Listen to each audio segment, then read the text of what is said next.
जी, आपने हम सबको यहाँ क्यों बुलाया है? मेरी सुंदर पत्नी, पिताजी को दरबार सजाने की आदत है। ये मूर्ख बेटे, आज कुछ काम है इसलिए मैंने सबको बुलाया है। मुझे दरबार सजाने की आदत नहीं है। वैसे भी मुझे मूर्ख दरबारियों की कोई जरूरत नहीं है। आप मूर्ख हम सबको कह रहे हो? नहीं भाभी जी, भाई साहब की इतनी हिम्मत कहाँ। कि वो सच बात बोल सकें कि सुंदर बहू हंस रही हैं। चुप करो तुम लोग सब। बात ये है कि मेरे पिताजी ने एक पुराना पत्र छोड़ा था वकील साहब के पास और कहा था कि मेरे मरने के बाद ही वो पत्र मुझे दिया जाए।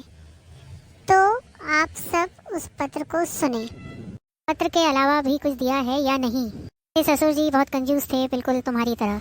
सकता है माँ कि उन्होंने अपनी संपत्ति का राज इसमें लिखा हो। बेटा, तुम्हारे दादाजी के पास छुपी हुई बहुत सी संपत्ति थी और वो मुझे बहुत चाहते थे। उन्होंने कभी मुझे नहीं बताया कि वो संपत्ति कहाँ है।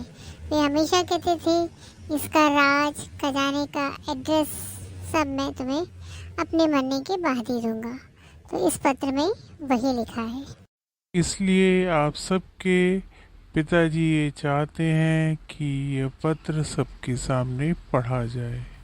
कल्लू बेटा, तुम पढ़ोगे ये पत्र? ना ना, उसे ना बोले पढ़ने के लिए। उसकी मात्राओं में बहुत गलती होती है। वो अपने पिताजी पे गया है ना, मात्राएं सही नहीं लगाकर पढ़ पाता है। चुप रहो, हर जगह मेरी इंसल्ट करना जरूरी है। ये सुंदर बहू सच बात कह देती हैं। तुम मेरी बहू के ही पीछे क्यों पड़े हो? पत्र दो ना, मेरी मुनिया पढ़ेगी पत्र। हाँ, जरा जोर से पढ़ना। जी दादाजी, ये पत्र है, यहाँ से शुरू होता है। मेरे प्यारे भोंदू, मैंने जिंदगी भर तुम्हारी और मेरी नैतिकता की लड़ाई रही। तुमने हमेशा कहा कि मैंने तुम्हें कुछ सिखाया नहीं, जो कि तुम ही नहीं सारे लोग कहते थे।